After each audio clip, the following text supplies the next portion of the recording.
দর্শক, বিএনপির শ্রমিক সমাবেশের আরো খবরাখবর জানাতে রাজধানীর নয়াপল্টন থেকে আমাদের সাথে যুক্ত হচ্ছেন সহকর্মী ফররুখ বাবু। বাবু, সমাবেশে নেতাকর্মীরা আসতে শুরু করেছে কিনা এবং প্রধানমন্ত্রী কখন যোগ দেবেন এবং কখন ভাষণ দিবেন সে বিষয়ে আমাদেরকে বিস্তারিত জানাবেন।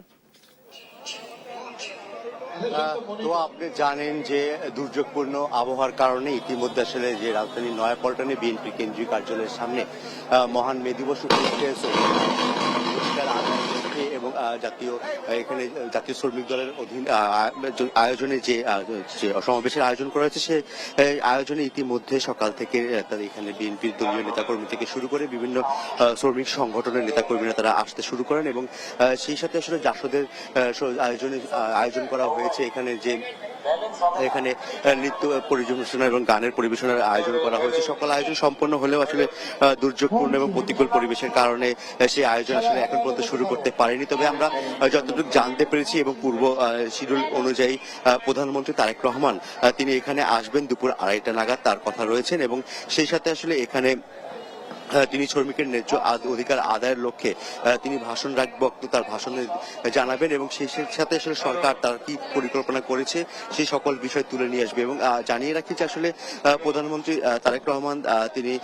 সরকার গঠনের পরে এবং এই পরবর্তীতে রাজধানীতে প্রথম তিনি সমাবেশ করছেন এবং শ্রমিকদের অধিকার আদায়ের জন্য তার যে সরকারের যে নির্বাচনী ইশতেহার ছিল সকল বিষয় নিয়ে তিনি যে ধরনের পরিকল্পনার কথা বলেছেন সেই সকল বিষয় এখানে তুলে ধরবেন এবং ইতিমধ্যে যে সকল কর্মসূচি সরকারের তরফ থেকে বাস্তবায়ন করা হয়েছে এবং বাস্তবায়নের উদ্যোগ বা পদক্ষেপগুলো যেগুলো নেওয়া হচ্ছে এবং আগামীতে কি করা হবে সেই বিষয় নিয়ে আসলে তিনি এখানে তার দিক নির্দেশনামূলক বক্তব্য রাখবেন। এবং সেই সাথে জানিয়ে রাখি আসলে বিএনপি সরকার তারা শুরুতেই বলে এসেছিল যে দক্ষ শ্রমিক গড়াতে এবং শ্রমিকদের প্রশিক্ষিত করা এবং শ্রমিকদের হাতকে শক্তিশালী করে এবং দেশের যে আপনার যে শ্রম বাজার রয়েছে সেখানে এবং বিদেশি যে কর্মসংস্থানের সুযোগগুলো রয়েছে সেই সকল বিষয় নিয়ে আসলে বিএনপি সরকার তাদের একটা পরিকল্পনার কথা ইতিমধ্যেই তারা হচ্ছে তাদের নির্বাচনী ইশতেহার থেকে শুরু করে পরবর্তীতে সরকার বিভিন্ন স্থানে তারা জানিয়েছে সেই সকল বিষয় নিয়ে আসলে শ্রমিকদের দক্ষ হওয়ার বিষয় নিয়ে তারা ইতিমধ্যে অনেক ধরনের কাজ শুরু করেছে। সেই সকল বিষয় নিয়ে আসলে এই শ্রমিক দিবসে সেই ধরনের সকল বিষয় নিয়ে প্রধানমন্ত্রী তারেক রহমান তার